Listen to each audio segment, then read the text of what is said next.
नमस्कार दोस्तों। आज हम अध्ययन करेंगे विश्व में पाई जाने वाली प्राकृतिक वनस्पति का वर्गीकरण एवं उसका वितरण। किसी भी क्षेत्र या प्रदेश की जलवायु संबंधी दशाएं तथा वहां का धरातल या उच्चावच प्राकृतिक वनस्पति के सबसे बड़े निर्धारक होते हैं। जैसा कि हम जानते हैं कि संसार के भिन्न भिन्न भागों में जलवायु संबंधी दशाओं तथा धरातल या उच्चावच संबंधी पर्याप्त भिन्नता मौजूद है। इसी के परिणाम स्वरूप संसार के भिन्न भिन्न भागों में प्राकृतिक वनस्पति में भी विविधता देखने को मिलती है। यहां मैं क्लियर कर देना चाहता हूं कि प्राकृतिक वनस्पति का तात्पर्य यह है कि प्रकृति में स्वतः विकसित होने वाला पादप समुदाय, जिसमें मुख्य रूप से वृक्ष, झाड़ियां और घासें सम्मिलित हैं। अर्थात ऐसा पादप समुदाय जो प्राकृतिक पर्यावरण की दशाओं में स्वतः यानी अपने आप फलता फूलता है, विकसित होता है बगैर किसी मानवीय सहयोग के, वही प्राकृतिक वनस्पति कहलाती है। संसार में पाए जाने वाली प्राकृतिक वनस्पति को पादप समुदाय के आधार पर 4 वर्गों में बांटा गया है। एक वन, दूसरे घास क्षेत्र, तीसरे मरुस्थलीय वनस्पति और चौथा टुंड्रा वनस्पति। वनों के 6 प्रकार हैं। एक उष्णकटिबंधीय वर्षावन, दूसरे उष्णकटिबंधीय पतझड़ी वन, तीसरा शीतोष्णकटिबंधीय चौड़ी पत्ती वाले सदापर्णी वन, चौथा शीतोष्णकटिबंधीय चौड़ी पत्ती वाले पतझड़ी वन, पांचवा शीतोष्णकटिबंधीय शंकुधारी वन और छठा शीतोष्णकटिबंधीय मिश्रित वन। इस प्रकार वनों के 6 प्रकार हैं और संसार में ये 6 प्रकार के वन पाए जाते हैं। प्राकृतिक वनस्पति का दूसरा प्रकार है घास क्षेत्र। घास के क्षेत्रों को 2 प्रकारों में बांटा गया है। उष्णकटिबंधीय घास के क्षेत्र और दूसरे शीतोष्णकटिबंधीय घास के क्षेत्र। और प्राकृतिक वनस्पति का तीसरा जो प्रकार है वो है मरुस्थलीय वनस्पति और चौथा टुंड्रा वनस्पति। इस तरीके से यहां प्राकृतिक वनस्पति को उसके पादप समुदाय के आधार पर मुख्य रूप से 4 वर्गों में बांटा गया है और अध्ययन की सुविधा के लिए यहां पर इसके 10 प्रकार निकलकर सामने आते हैं। 6 प्रकार के वन, 2 प्रकार के घास क्षेत्र यानी 8 और एक मरुस्थलीय वनस्पति 9 और एक टुंड्रा वनस्पति 10। इस तरीके से अध्ययन की सुविधा की दृष्टि से विश्व में पाए जाने वाली प्राकृतिक वनस्पति के 10 प्रकार हैं। इन्हीं के बारे में आज हम विस्तार पूर्वक अध्ययन करेंगे। यहां पर आप मानचित्र के माध्यम से भी संसार में पाए जाने वाले वन क्षेत्रों तथा घास क्षेत्रों के वितरण के बारे में समझ सकते हैं कि कौन कौन से वन क्षेत्र तथा घास क्षेत्र कहां कहां फैले हैं। अब सबसे पहले जिक्र करेंगे उष्णकटिबंधीय वर्षा वनों के बारे में। इन वनों का विस्तार भूमध्य रेखा के 10 डिग्री उत्तरी अक्षांश से लेकर भूमध्य रेखा के 10 डिग्री दक्षिणी अक्षांशों के बीच में पाया जाता है। इसीलिए इन्हें भूमध्य रेखीय वर्षा वन भी कहा जाता है। ये वन दक्षिण अमेरिका में अमेजन बेसिन, अफ्रीका में कांगो बेसिन, एशिया में श्रीलंका, मलेशिया, इंडोनेशिया व पापुआ न्यू गिनी में मुख्य रूप से पाए जाते हैं। भूमध्य रेखीय वर्षा वनों का सबसे बड़ा क्षेत्र दक्षिणी अमेरिका महाद्वीप में अमेजन बेसिन है। राजनीतिक रूप से अमेजन का वन क्षेत्र ब्राजील, बोल्विया, पेरू, इक्वेडोर, इसके अतिरिक्त कुछ अंशों में वेनेजुएला और कोलंबिया में विस्तारित है। जबकि इसका दूसरा बड़ा क्षेत्र अफ्रीका महाद्वीप में कांगो बेसिन है। कांगो बेसिन भी भूमध्य रेखीय वर्षा वनों का दूसरा बड़ा क्षेत्र है, अमेजन बेसिन के बाद में। कांगो के वन क्षेत्र मुख्य रूप से डेमोक्रेटिक रिपब्लिक कांगो देश और उसके आसपास के देशों में विस्तारित है। भूमध्य रेखीय वर्षा वनों की विशेषताओं में ये वन उष्ण आर्द्र जलवायु के कारण अत्यंत सघन होते हैं। यानी उष्ण आर्द्र जलवायु की खास खूबी यह होती है कि यहां साल भर वर्षा की मात्रा भी अधिक होती है और तापमान भी अधिक ऊंचे होते हैं। इसी कारण इन वनों के वृक्ष जो होते हैं वो सघन होते हैं और इनकी ऊंचाई भी 60 से 80 मीटर तक होती है। और इन वनों के जो वृक्ष हैं उनकी ऊपरी वितान यानी ऊपरी शाखाएं अत्यंत सघन होने के कारण सूर्य का प्रकाश धरातल तक नहीं पहुंच पाता है। इन बड़े वृक्षों के नीचे धरातल पर झाड़ियां उगी रहती हैं। इन झाड़ियों के बीच बीच में छोटे पौधे भी रहते हैं। ये छोटे पौधे भी समय के साथ सूर्य का प्रकाश पाने के लिए इनमें आसमान को छूने की होड़ लगी रहती है, क्योंकि बड़े वृक्षों की वजह से इन पौधों तक सूर्य का प्रकाश नहीं पहुंच पाता है, इसलिए ये भी निरंतर ऊपर की तरफ बढ़ते रहते हैं। इसके अतिरिक्त इन बड़े वृक्षों पे बहुत सारी अनेक प्रकार की लताएं, महालताएं, जिन्हें हम बेल कहें, वो लिपटी रहती हैं। इस प्रकार इन वनों के कई स्तर देखने को मिलते हैं, या इन वनों के जो वृक्ष होते हैं उनके कई स्तर पाए जाते हैं। धरातल पर सबसे पहले झाड़ियां, फिर उनके बाद मध्यम ऊंचाई के छोटे पौधे, फिर बड़े वृक्षों पर लिपटी हुई लताएं, महालताएं, और सबसे अधिक ऊंचाई लिए हुए बड़े वृक्ष। इन वनों की एक खास खूबी यह भी होती है कि इन वनों के वृक्ष जो होते हैं वो बहुजातीय होते हैं, यानी किसी एक प्रजाति के वृक्ष नहीं होते, अनेक प्रजाति के वृक्ष देखने को मिलते हैं। और इन वनों की जो लकड़ी होती है वह भी कठोर होती है। जहां तक इन वनों की मुख्य वृक्ष प्रजातियों की बात करें तो मुख्य रूप से भूमध्य रेखीय वर्षा वनों में महोगनी, सिनकोना, रोजवुड, आबनूस, ताड़, गटापार्चा, एबोनी व चिकल आदि के वृक्ष पाए जाते हैं। भूमध्य रेखीय वर्षा वनों को दिखाता हुआ है चित्र। इस चित्र को देखकर भी आप भूमध्य रेखीय वर्षा वनों की सघनता और उनकी ऊंचाई को समझ सकते हैं, महसूस कर सकते हैं। अब हम जिक्र करेंगे उष्णकटिबंधीय पतझड़ी वनों के बारे में। इन वनों का विस्तार उष्णकटिबंधीय मानसूनी जलवायु में पाया जाता है, जहां 100 सेंटीमीटर से अधिक वार्षिक वर्षा होती है, इसलिए इन्हें मानसूनी वन भी कहा जाता है।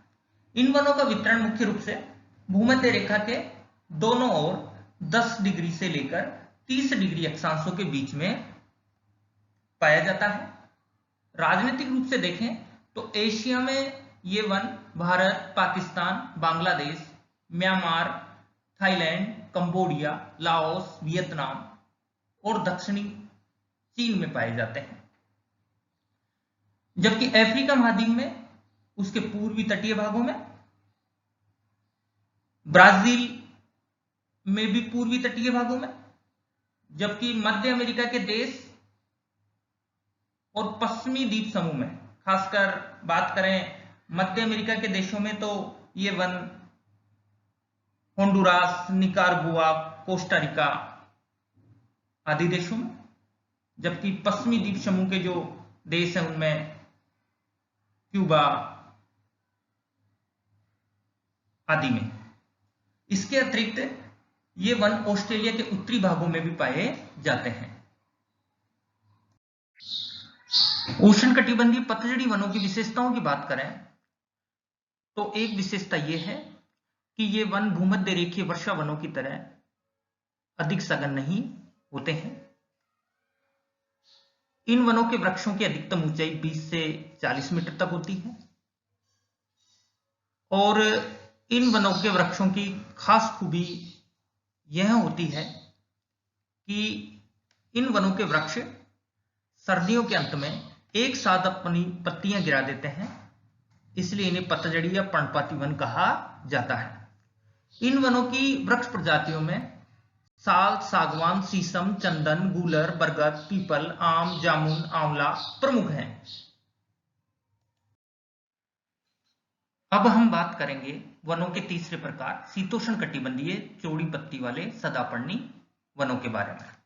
इन वनों का विस्तार भूमध्य रेखा के दोनों ओर 30 से 45 डिग्री अक्षांशों के मध्य पाया जाता है। ये वन भूमध्य सागरीय जलवायु प्रदेश में पाए जाने के कारण इन्हें भूमध्य सागरीय वन भी कहा जाता है।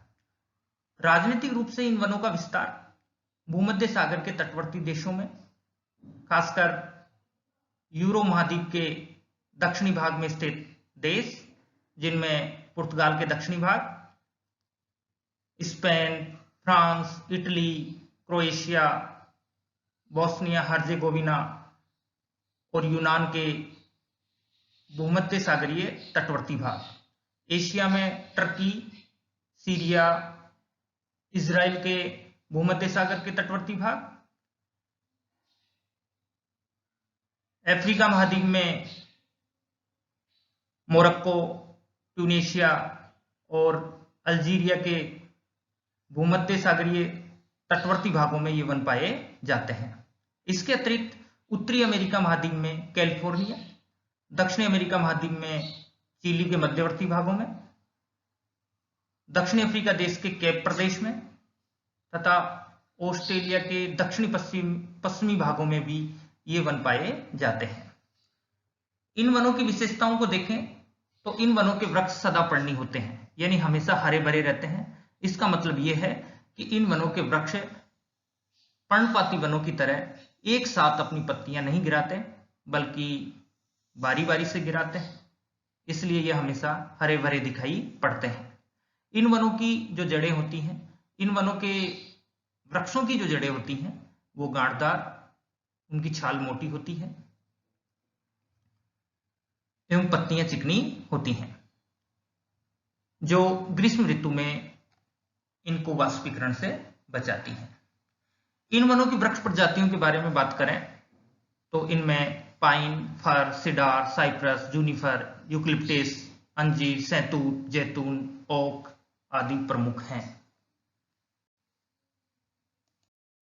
अब हम बात करेंगे संसार में पाए जाने वाले वनों के चौथे प्रकार शीतोष्ण कटिबंधीय चौड़ी पत्ती वाले पतझड़ी वनों के बारे में। इन वनों का जो विस्तार है मुख्य रूप से भूमध्य रेखा के दोनों ओर 40 से 60 डिग्री अक्षांशों के बीच में पाया जाता है। जहां तक राजनीतिक रूप से इनका विस्तार देखें तो ये वन एशिया में चीन के उत्तरी भागों में, जापान व कोरिया में पाए जाते हैं। यूरोप में इन वनों का विस्तार उसके उत्तरी पश्चिमी भाग में पाया जाता है, जबकि उत्तरी अमेरिका महाद्वीप में पूर्वी तटीय भागों में ये वन फैले हैं। इन वनों की प्रमुख विशेषताओं में यह है कि ये जो वन है या इन वनों के जो वृक्ष हैं वो शुष्क ऋतु के आरंभ होने से पहले ही अपनी पत्तियां गिरा देते हैं, इसीलिए तो इन्हें पतझड़ी या पर्णपाती वन कहा जाता है। हालांकि ये शीतोष्ण कटिबंध में पाए जाते हैं, इसलिए ये शीतोष्ण कटिबंधीय पतझड़ी वन है। इन वनों की लकड़ी कठोर होती है और इन वनों में पाए जाने वाले मुख्य वृक्षों की बात करें तो उनमें oak, beech, chestnut, birch, ash, elm, maple, cherry, तुम, पॉपुलर आदि मुख्य हैं। अब हम बात करेंगे शीतोष्ण कटिबंधीय शंकुधारी वनों के बारे में। इन वनों का विस्तार उत्तरी गोलार्ध में 60 से 70 डिग्री अक्षांशों के बीच में पाया जाता है। यानी मतलब साफ है, ये वन सिर्फ उत्तरी गोलार्ध में पाए जाते हैं, क्योंकि दक्षिणी गोलार्ध में 60 से 70 डिग्री अक्षांशों के बीच में स्थल का अभाव पाया जाता है। राजनीतिक रूप से इन वनों का विस्तार उत्तरी अमेरिका में, पश्चिम में अलास्का से लेकर पूर्व में कनाडा के तटवर्ती भागों तक पाया जाता है, जबकि यूरेशिया में यूरोप के स्वीडन से लेकर पूर्व में साइबेरिया तक एक विस्तृत भूभाग पर पाया जाता है। इन्हें टेगा वन या कोणधारी वन के नाम से भी जाना जाता है।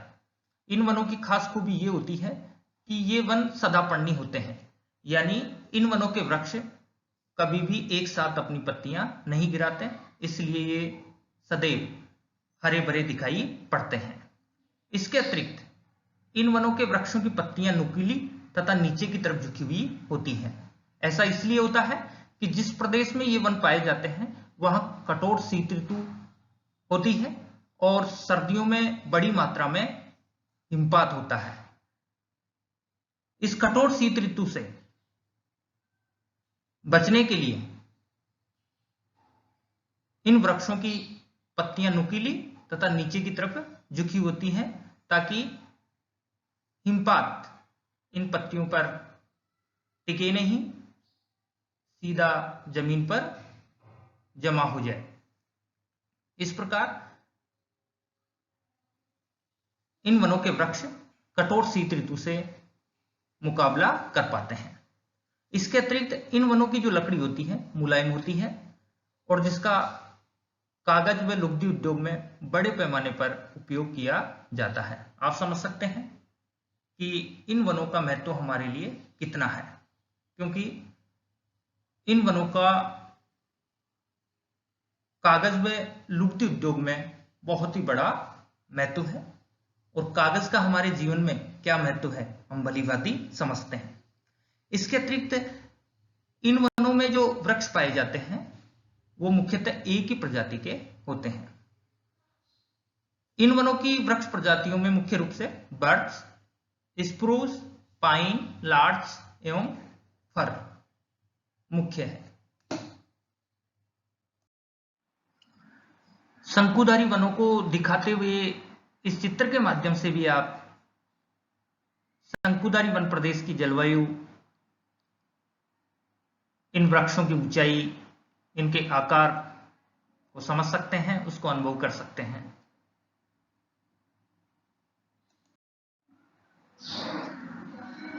अब हम बात करेंगे शीतोष्ण कटिबंधीय मिश्रित वनों के बारे में। ये वन मध्य अक्षांशों में पाए जाते हैं, जहां पर चौड़ी पत्ती वाले पतझड़ी वनों तथा शंकुधारी वनों का मिश्रण पाया जाता है। अर्थात मध्य अक्षांशों में जहां शीतोष्ण कटिबंधीय चौड़ी पत्ती वाले पर्णपाती वन तथा शीतोष्ण कटिबंधीय शंकुधारी वन दोनों का मिश्रण देखने को मिलता है, दोनों वनों के वृक्ष पाए जाते हैं, वे ही शीतोष्ण कटिबंधीय मिश्रित वन है। इन वनों में शंकुधारी वनों के वृक्षों में स्प्रूस, पाइन, फर मुख्य रूप से पाए जाते हैं, जबकि पतझड़ी वनों के वृक्षों में ओक, बीच, चेस्टनट, एश, मैपल मुख्य रूप से पाए जाते हैं। अब हम बात करेंगे संसार में पाए जाने वाले घास क्षेत्रों के बारे में। घास क्षेत्रों को उनकी अक्षांशीय स्थिति के आधार पर दो वर्गों में बांटा गया है, एक उष्णकटिबंधीय घास के क्षेत्र तथा दूसरे शीतोष्ण कटिबंधीय घास के क्षेत्र। सबसे पहले जिक्र करेंगे उष्णकटिबंधीय घास के क्षेत्रों के बारे में। इन घास के क्षेत्रों का विस्तार जैसा नाम से स्पष्ट है उष्णकटिबंध में पाया जाता है। मुख्य रूप से भूमध्य रेखा के दोनों ओर 30 डिग्री अक्षांशों में ये घास के क्षेत्र पाए जाते हैं। अर्थात भूमध्य रेखा के 30 डिग्री उत्तरी अक्षांश से लेकर भूमध्य रेखा के 30 डिग्री दक्षिणी अक्षांशों के बीच के क्षेत्र में उष्णकटिबंधीय घास के क्षेत्र पाए जाते हैं। इन घास के क्षेत्रों का सबसे बड़ा प्रतिनिधि क्षेत्र जो है वो अफ्रीका महाद्वीप में पाए जाने वाले सवाना घास के प्रदेश हैं। इसीलिए उष्णकटिबंधीय घास के क्षेत्रों को सवाना घास के प्रदेश के नाम से भी जाना जाता है। इन घास के क्षेत्रों की जो विशेषताएं होती हैं उनमें ये होती है कि इन घास के क्षेत्रों की जो घास होती हैं वो मोटी होती है, अधिक लंबी होती है तथा कड़ी होती है। अधिक लंबी इसलिए होती है क्योंकि ये घास उष्णकटिबंध में पाई जाती है जहां तापमान अधिक होता है, इसलिए अधिक लंबाई धारण करती है। उष्णकटिबंधीय घास के क्षेत्रों को दक्षिणी अमेरिका में, खासकर कोलंबिया तथा वेनेजुएला में, इन घास के क्षेत्रों को लानोस के नाम से जाना जाता है। ब्राजील में कंपास के नाम से जाना जाता है। अफ्रीका में ये घास के क्षेत्र जो भूमध्य रेखीय वर्षा वनों के दोनों ओर, उत्तर तथा दक्षिण में, उत्तर में सूडान से लेकर दक्षिण में जाम्बिया तक जो फैले हुए हैं, इनको सवाना घास के प्रदेशों के नाम से जाना जाता है। इन घास क्षेत्रों का विस्तार ऑस्ट्रेलिया के उत्तरी भागों में भी पाया जाता है। दिए गए चित्र के माध्यम से आप सवाना घास के क्षेत्रों को समझ सकते हैं। कितने विशाल भूभाग पर ये उष्णकटिबंधीय घास के क्षेत्र या कहें सवाना घास के क्षेत्र फैले हुए हैं।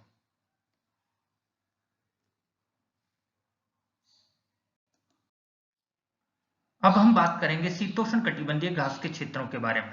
जैसा कि नाम से स्पष्ट है, ये घास के क्षेत्र शीतोष्णकटिबंध में पाए जाते हैं। मुख्य रूप से भूमध्य रेखा के दोनों ओर 40 से 60 डिग्री अक्षांशों के बीच में महाद्वीपों के आंतरिक भागों में शीतोष्ण घास के क्षेत्रों का विस्तार है। इन घास क्षेत्रों में वार्षिक वर्षा की मात्रा 25 से 75 सेंटीमीटर के मध्य होती है।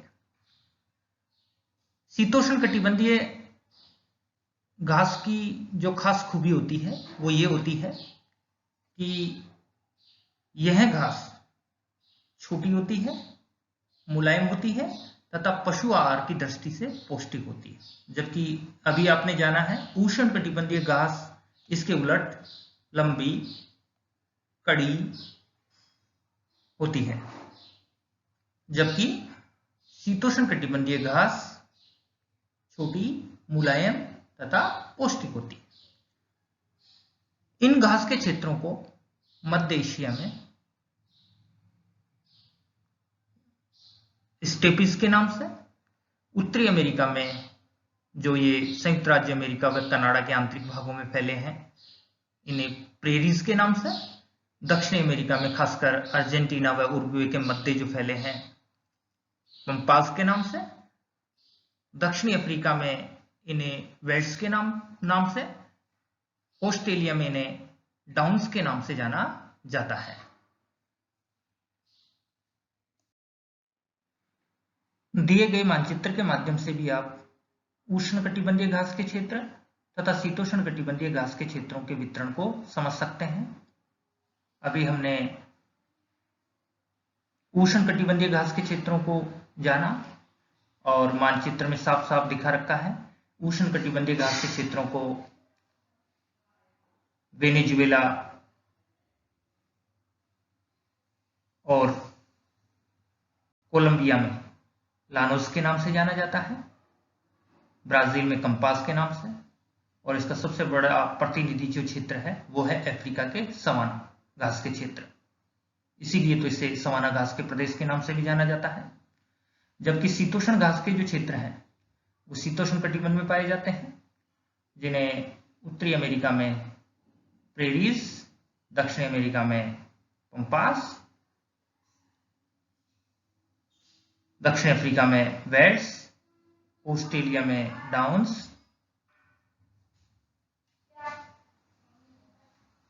वह एशिया में स्टेपिस के नाम से जाना जाता है।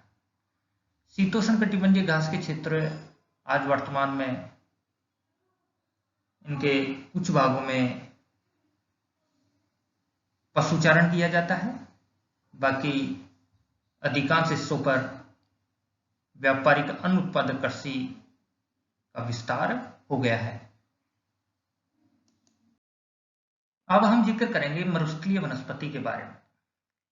मरुस्थलीय वनस्पति का विस्तार, जैसा कि नाम से स्पष्ट है कि संसार के मरुस्थलीय भागों में ये वनस्पति पाई जाती है, जहां की दशाएं शुष्क होती हैं।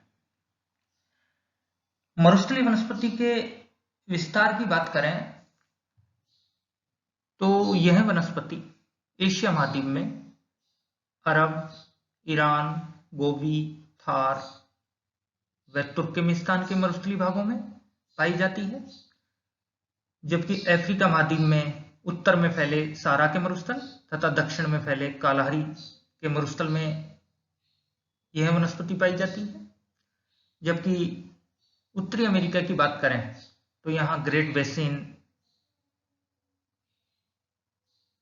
सोनार मरुभूमि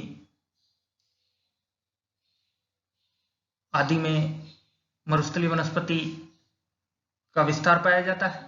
दक्षिण अमेरिका में अटाकामा व पैटागोनिया की मरुभूमि में इस प्रकार की वनस्पति फैली है, और ऑस्ट्रेलिया की महान मरुभूमि, जो ऑस्ट्रेलिया का जो पश्चिमी भाग है जिसमें एक विशाल मरुस्थल फैला हुआ है, उस मरुस्थलीय भाग पर भी मरुस्थलीय वनस्पति का विस्तार पाया जाता है, या यूं कहें कि मरुस्थलीय वनस्पति देखने को मिलती है। मरुस्थलीय वनस्पति की जो खास खूबियां हैं उनमें यह है कि यह वनस्पति मरुद्भिद होती है, यानी मरुस्थलीय वनस्पति जो है शुष्क दशाओं में उत्पन्न होती है, जहां तापमान अधिक होता है और वार्षिक वर्षा की मात्रा अत्यंत ही कम होती है, और ये दशाएं मरुस्थलीय भागों में पाई जाती हैं। इसीलिए मरुस्थलीय भागों में एक विशेष प्रकार की जो वनस्पति उगती है, इस वनस्पति की जो जड़ें हैं, अर्थात मरुस्थलीय भागों में उगने वाली जो वनस्पति है जिसमें झाड़ियां हैं, कंटीले पौधे हैं, इस वनस्पति की जो जड़ें होती हैं वो मोटी होती हैं, लंबी तथा अधिक गहरी होती हैं। ऐसा इसलिए होता है क्योंकि यह वनस्पति शुष्क दशाओं में अपने आप को बचाए रखने के लिए अधिक गहराई में जाकर के ये जड़ें नमी प्राप्त करती हैं और पौधे को बचाए रखती हैं।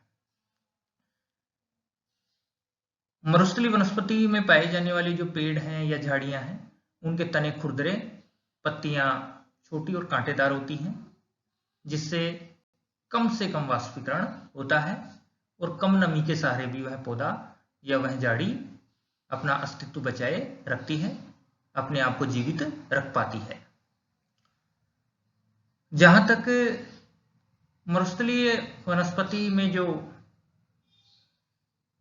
वृक्ष पाए जाते हैं, हालांकि वृक्ष बहुत कम संख्या में पाए जाते हैं, लेकिन फिर भी जो वृक्ष पाए जाते हैं उनकी जो प्रजातियां होती हैं उनमें मुख्य रूप से कीकर, बबूल, बेर, खेजड़ा, कैर, रोल्डा आदि मुख्य हैं। इसके अतिरिक्त मरुस्थलीय क्षेत्रों में कई तरह की झाड़ियां और कुछ सामयिक घासें भी उगती हैं। दिए गए चित्र के माध्यम से आप शुष्क दशाओं में उगने वाली वनस्पति के स्वरूप को भलीभांति समझ सकते हैं। चित्र को देखने से पता चलता है कि शुष्क दशाओं में जो वनस्पति उगती है उसमें मुख्य रूप से कांटेदार झाड़ियां, कुछ मध्यम ऊंचाई के कांटेदार वृक्ष और कई तरह के कैक्टस आप देख सकते हैं। ये ऊंचे ऊंचे पौधे ये कैक्टस के हैं। अब हम जिक्र करेंगे टुंड्रा वनस्पति के बारे में। टुंड्रा वनस्पति का विस्तार मुख्य रूप से टुंड्रा प्रदेश में पाया जाता है। और ये टुंड्रा प्रदेश कहां है? आर्कटिक महासागर से सटा हुआ यूरेशिया का उत्तरी भाग यानी यूरोप और एशिया के उत्तरी भाग तथा उत्तरी अमेरिका में अलास्का और कनाडा के उत्तरी भाग, ये संपूर्ण प्रदेश टुंड्रा प्रदेश के नाम से जाना जाता है। यहां पे साल के 9-10 महीनों कठोर शीत ऋतु होती है और कठोर शीत ऋतु में संपूर्ण धरातल हिमाच्छादित रहता है। और जाहिर सी बात है, जब धरातल पर मोटी हिम की परत बिछी रहेगी तो वनस्पति का अभाव पाया जाएगा। लेकिन साल के 2 महीने, कहने को तो ग्रीष्म ऋतु है, लेकिन तापमान ज्यादा ऊंचे नहीं रहते हैं। हाँ, इतना अवश्य है कि तापमान 0 से ऊपर आ जाता है और 10 डिग्री के बीच में रहता है। इस ग्रीष्म ऋतु में यहां टुंड्रा प्रदेश की हिम पिघल जाती है और कुछ छोटे छोटे पुष्पी पौधे धरातल पर उगते हैं। कुछ छोटी छोटी झाड़ियां उगती हैं जिनका जीवन काल मात्र 2 महीने का होता है, जिनमें मुख्य रूप से लाइकेन, मॉस, नरकुल है। जबकि इसी टुंड्रा प्रदेश के दक्षिणी भागों में, जहां तापमान अपेक्षाकृत थोड़ा सा अधिक रहता है, वहां पे क्रॉनबेरी, काउबेरी, ब्लूबेरी नाम की छोटी छोटी झाड़ियां भी उगती हैं। इस प्रकार आपने जाना कि टुंड्रा वनस्पति एक विशेष प्रकार की वनस्पति, जिसका वितरण और विशेषताएं आपने जानी। दिए गए चित्र के माध्यम से आप टुंड्रा वनस्पति के स्वरूप को समझ सकते हैं। आप देख सकते हैं कितना विशाल जो भूभाग है, उस पर कहीं भी आपको कोई वृक्ष नजर नहीं आ रहा। हालांकि धरातल पर रंग बिरंगे पुष्पी पौधे और कुछ छोटी झाड़ियां, जिन्हें हम कहें, वो जरूर इस संपूर्ण भूभाग पे दिखाई पड़ रही हैं। अब हम बात करेंगे संसार में वनों का वितरण। FAO यानी फूड एंड एग्रीकल्चर ऑर्गेनाइजेशन की global forest resources assessment report 2020 को आधार माने तो संसार में 4058.9 मिलियन हेक्टेयर पर वन क्षेत्र पाया जाता है। इसको महाद्वीपीय आधार पर देखें तो सबसे अधिक वन क्षेत्र यूरोप महाद्वीप में है, 1017.5 मिलियन हेक्टेयर कुल वन क्षेत्र है। जबकि सबसे कम वन क्षेत्र ओशिनिया महाद्वीप में है और यह वन क्षेत्र 185.2 मिलियन हेक्टेयर है। यदि इन महाद्वीपों के वन क्षेत्र को हम प्रतिशत में समझें तो वो इस प्रकार है। यूरोप महाद्वीप में पाया जाने वाला कुल वन क्षेत्र विश्व का 1/4 है, यानी 25%।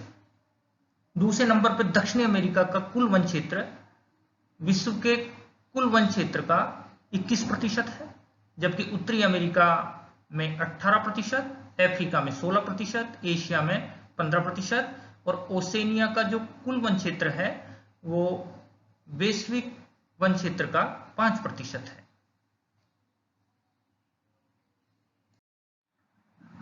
यहां पर व्हील डायग्राम के माध्यम से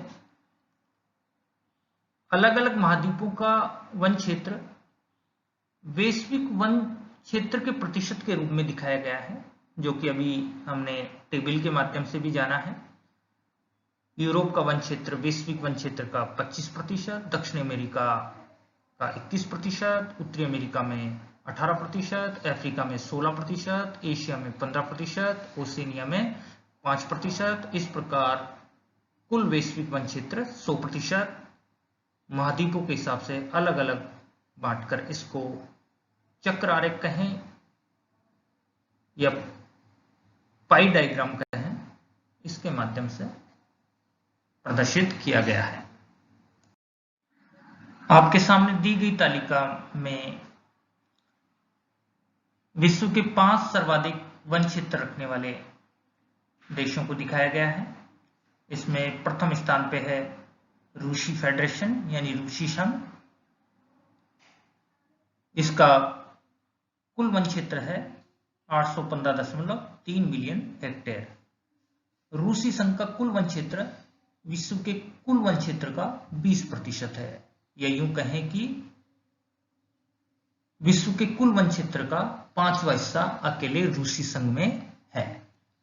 दूसरे नंबर पर है ब्राजील। इसका कुल वन क्षेत्र जो 496.6 मिलियन हेक्टेयर है, वो संपूर्ण विश्व के वन क्षेत्र का 12% है। कनाडा का कुल वन क्षेत्र संपूर्ण विश्व का 9% है। संयुक्त राज्य अमेरिका का कुल वन क्षेत्र संपूर्ण विश्व के वन क्षेत्र का 8% है। और चीन का कुल वन क्षेत्र संपूर्ण विश्व के वन क्षेत्र का 5% है। इस तरीके से ये वो 5 देश हैं जो विश्व में सर्वाधिक वन क्षेत्र रखते हैं।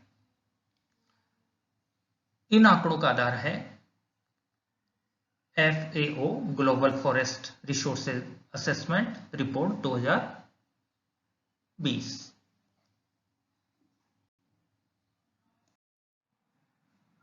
इस प्रकार हमने एक महत्वपूर्ण टॉपिक संसार में पाए जाने वाली प्राकृतिक वनस्पति का अध्ययन किया। यह एक महत्वपूर्ण टॉपिक है। इससे संबंधित अक्सर विश्वविद्यालय परीक्षाओं में प्रश्न पूछे जाते हैं। प्रश्न की प्रकृति कुछ इस प्रकार होती है, या तो इस तरीके से पूछा जाता है कि संसार में पाई जाने वाली प्राकृतिक वनस्पति का वर्गीकरण कीजिए, उसका भौगोलिक वर्णन कीजिए। या इसके अलावा एक महत्वपूर्ण प्रश्न इस तरीके से भी बनता है कि संसार में पाए जाने वाले वनों के प्रकारों का वर्णन कीजिए। जब वनों के प्रकारों का वर्णन पूछा जाए तब आपको सभी तरह की वनस्पति का वर्णन न करके सिर्फ और सिर्फ वनस्पति का मुख्य वर्ग वनों के प्रकारों का ही वर्णन करना है, उनका वितरण और उनकी विशेषताओं के बारे में लिखना है। धन्यवाद।